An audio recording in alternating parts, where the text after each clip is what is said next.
5G बहू। सुमित्रा जी का बेटा था अमित और बहू का नाम था अमृता। सुमित्रा जी की बहू की बातें सुनकर ऐसा लगता था कि जैसे वो बहुत इंटेलिजेंट है, क्योंकि उससे कभी भी कोई भी सवाल पूछो फट से जवाब दे देती थी। अरे भाई, उसके जवाब से तो गूगल भी पीछे रह जाता था।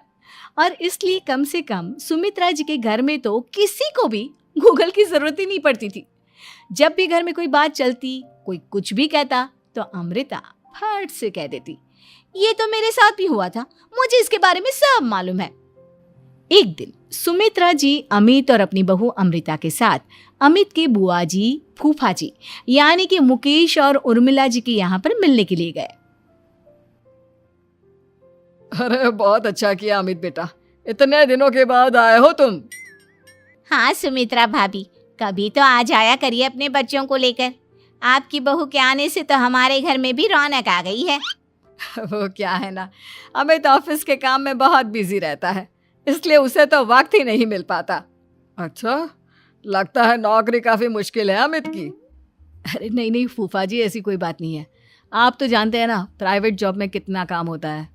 अरे कोई समझे ना समझे, मुझे तो पता है प्राइवेट नौकरी में इतना काम करना पड़ता है कि इंसान की आफत आ जाती है। लेकिन बेटा, तुमने तो कभी जॉब की ही नहीं, तुम्हें कैसे पता? अरे जॉब नहीं की तो क्या हुआ मम्मी जी, सब जानती हूँ मैं। सबसे पहले ऑफिस में जाओ, वहां पर अपनी एंट्री डालो, उसके बाद दिन भर सिस्टम पर बैठकर काम करो। चारों तरफ कैमरे लगे होते हैं, आप अपनी नजर इधर की उधर नहीं कर सकते।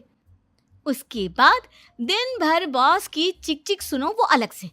यही सब होता है, मुझे ना सब पता है। अरे बहू रानी तो काफी इंटेलिजेंट है, हर बात की खबर है इसको। थोड़ी देर बाद, अब देखिए सुमित्रा भाभी, इतने दिनों के बाद आई हैं आप, खाना खाकर ही जाना, ऐसे तो मैं आपको जाने नहीं दूंगी। वैसे बुआ जी, खाने में क्या बनाया है?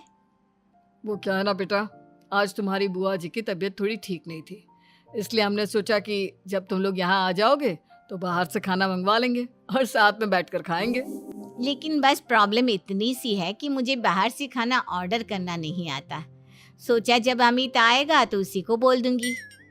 अरे मुझे आता है ना, मैं कर देती हूँ ऑर्डर। बताइए क्या क्या मंगाना है आपको? इटालियन, कॉन्टिनेंटल, इंडियन, पंजाबी, सब पता है मुझे। क्या बात है बहू, क्या घर में भी खाना रोज बाहर से ऑर्डर करती हो? अरे नहीं बुआ जी, ऐसी कोई बात नहीं है, बस मुझे ना सब पता है। कोई बात नहीं अमृता, मैं अपने फ़ोन से ऑर्डर कर देता हूँ। अरे क्या बात है, आजकल ऑनलाइन डिलीवरी पर कोई ऑफर नहीं चल रहा है, वरना काफ़ी पैसे बच जाते हैं। कैसी बात करते हैं अमित, मैं कह रही हूँ ना मुझे सब पता है। मुझे एक बहुत अच्छा ऑनलाइन डिलीवरी वाला मालूम है, जहाँ पर 50% ऑफ मिल जाएगा। और आज तो वैसे भी फ्राइडे है ना, फ्राइडे को तो उस पर 50-70% ऑफर मिलता ही मिलता है। अरे क्या बात है, इसके बारे में तो मुझे पता ही नहीं था। अरे बेटा, जिस चीज के बारे में किसी को पता नहीं होता, हमारी बहू को पता होता है। एक काम कर, तू उसी को ऑर्डर करने दे। क्या बात है अमृता बेटा, तुम तो बहुत इंटेलिजेंट हो, सब कुछ जानती हो। कुछ दिनों के बाद सुमित्रा जी की कुछ सहेलियां उनसे मिलने के लिए आती हैं। अरे सुमित्रा बहन कैसी हो, बहू कैसी है तुम्हारी? अरे पूछिए मत, बहुत इंटेलिजेंट है मेरी बहू, सब कुछ जानती है। क्या बात है, बहू के आने के बाद तो औरतें दुखी हो जाती है, लेकिन तुम तो बहुत खुश लग रही हो। वो क्या है ना, मेरी बहू है ही इतनी अच्छी।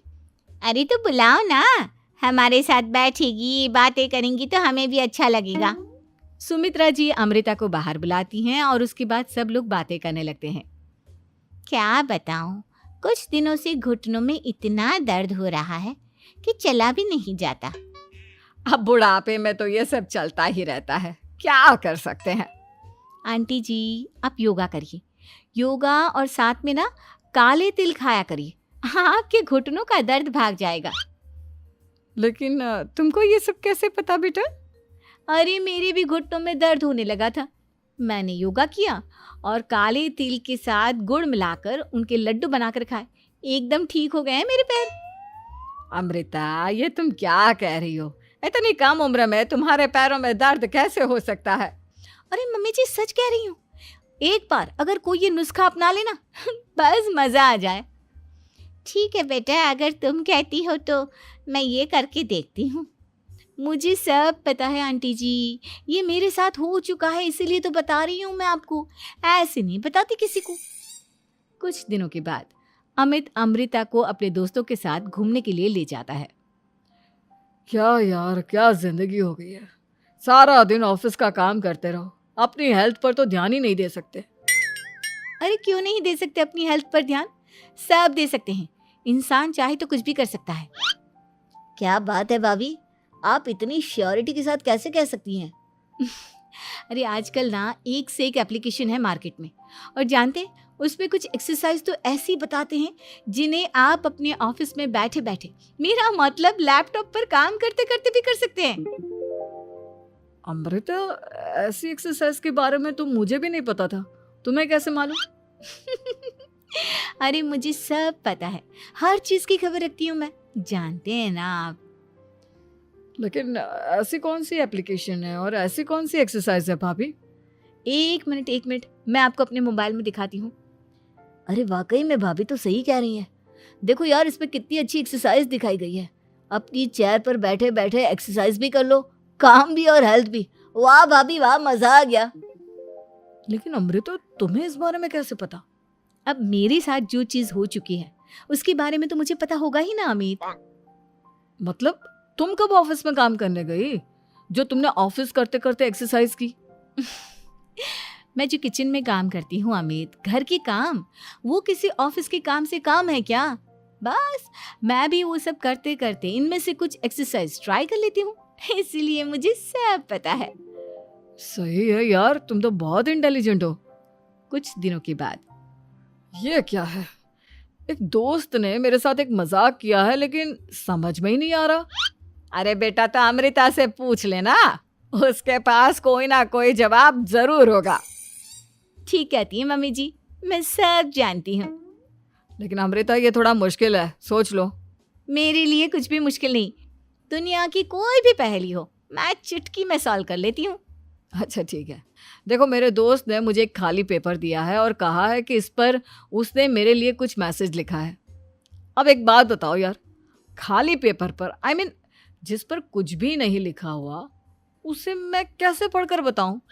अरे बस इतनी सी बात, इसे तो मैं चुटकियों में सॉल्व कर दूंगी अमित। लेकिन कैसे बहू, इस पेपर पर तो वाकई में कुछ नहीं लिखा हुआ, एकदम खाली पेपर है, कैसे, क्या पढ़ोगी तुम? अमित, एक छोटा सा काम करो, जल्दी से एक मोमबत्ती लेकर आओ। अरे बहू, पेपर में आग लगाने का इरादा है क्या? नहीं मम्मी जी, इस पेपर पर अमित के दोस्त का लिखा हुआ मैसेज पढ़ने का इरादा है। अमित कैंडल लेकर आता है। अब ना बस इस पेपर को धीरे धीरे कैंडल के ऊपर घुमाते रहो, देखना 2 ही मिनट में मैसेज आपकी आंखों के सामने होगा। अच्छा ठीक है, मैं ऐसा करके देखता हूँ। 2 मिनट के बाद, अरे वाकई में इस पर तो अक्षर बनने लगे, लेकिन ये हुआ कैसे? और अमृता, तुम्हें कैसे पता?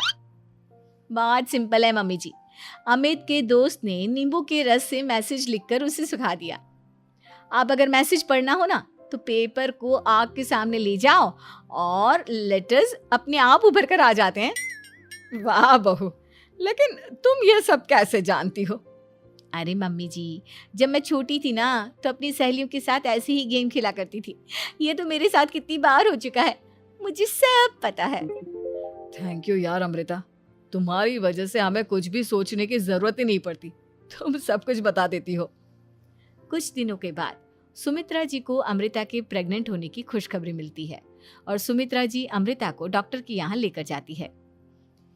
देखिए सुमित्रा जी, आपकी बहू की तबीयत बिल्कुल ठीक है, किसी भी तरह की चिंता करने की कोई ज़रूरत नहीं है, लेकिन हाँ, उनको आयरन वाली डाइट खाने की बहुत ज़रूरत है। ठीक है डॉक्टर साहब, आप बता दीजिए मैं अपनी बहू को क्या क्या खिलाऊं ताकि उसकी तबीयत ठीक रहे और आने वाले बच्चे की भी। अरे मम्मी जी, इसमें डॉक्टर से पूछने की क्या ज़रूरत है, किशमिश है, अनार है, पालक है, ये सब खाना चाहिए, आयरन का लेवल बिल्कुल बराबर रहता है। अरे वाह, आपकी बहू तो सब कुछ पहले से ही जानती है। ये तो बहुत अच्छी बात है। देखो, आयरन के साथ तुम्हें कैल्शियम भी खाना होगा। जानती हूँ मैं, अगर आयरन की खाली सप्लीमेंट लेते हैं और कैल्शियम नहीं लेते तो बॉडी उसे अच्छे से एब्जॉर्ब नहीं कर पाती। सब पता है मुझे। बहू ये भी मालूम है? हाँ मम्मी जी, आप तो जानती है ना, मुझे सब पता है। आपकी बहू की बातें सुनकर अच्छा लग रहा है। मुझे ऐसी बहुत कम लड़की